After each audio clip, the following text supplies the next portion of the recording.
तपस्वाध्यायेश्वरप्रणिधानानि क्रियायोगः समाधिभावनार्थक्लेशदनुकरणार्थश्च अविद्यास्मिता रागद्वेषाभिनिवेशाक्लेशाः अविद्याक्षेत्रमुत्तरेषां प्रसुप्तधनुविच्छिन्नोदाराणाम् अनित्यासु चिद्दुःखानात्मसु नित्यसु सुख आत्मख्यातेरविद्या दृग्दर्शनशक्त्योरेकात्मतेवास्मिता सुखानुसयी रागः दुःखानुसयी द्वेषः स्वरसवागी विदुषोऽपि तदारूढोऽभिनिवेशः ते प्रतिप्रसवहेयासूक्ष्माः ध्यानहेयास्तत्वृत्तयः क्लेशमूलकर्माशयो दृष्टा दृष्टजन्मवेदनीयः सति मूले तद्विपाको जात्यायुर्भोगाः ते हलादपरितापफला पुण्यहेतुत्वात्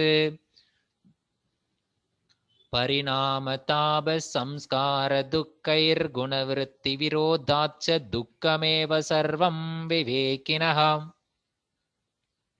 हेयं दुःखमनागतं दृश्यदृश्ययोः संयोः हेयहेतुः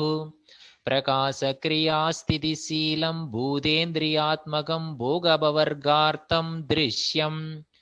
विशेषाविशेषलिङ्गमात्रालिङ्गानि गुणपर्वाणि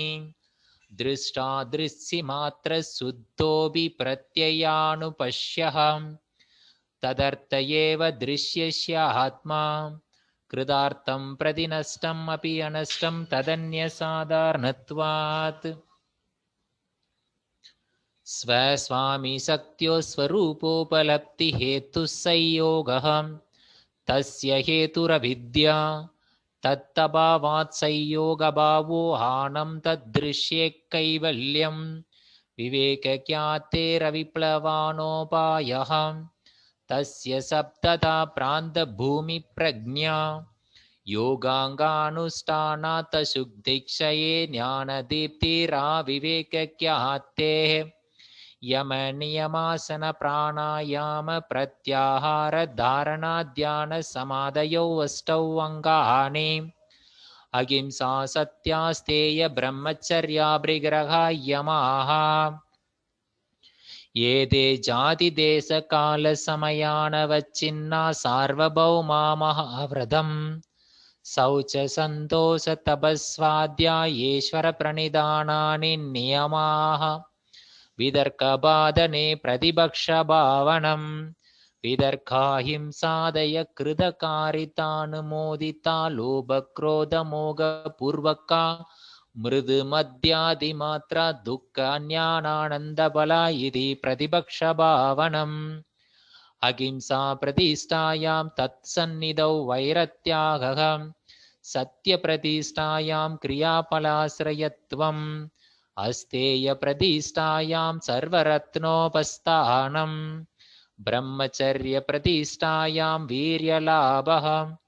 अपरिग्रहस्थैर्ये जन्मकदन्ता सम्बोधः शौचात् स्वाङ्गजुगुप्सा परैरसंसर्गः सत्त्वशुद्धिसौमनस्यैकाग्र्य इन्द्रियजय आत्मदर्शनयोग्यत्वानि च सन्तोषात् अनुत्तमसुखलाभः कायेन्द्रियसिद्धिरशुद्धिक्षयात् तपःसः स्वाध्यायादिष्टदेवता सम्प्रयोगः समाधिसिद्धिरीश्वरप्रणिधानात् स्थिरसुखमासनं प्रयत्नशैथिल्यानन्दसमापत्तिभ्यां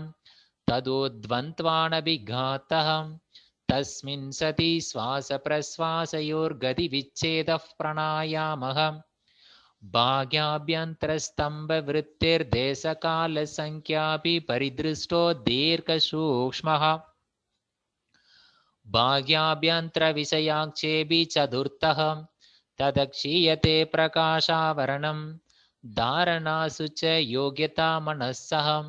स्वविषया संप्रयोगे चित्तस्वरूपानुकारे वे इन्द्रियाणां प्रत्याहारः ततः परमावश्यते इन्द्रियाणाम् इति पतञ्जलयोगदर्शने समाधिपादो नाम द्वितीयोऽध्यायः।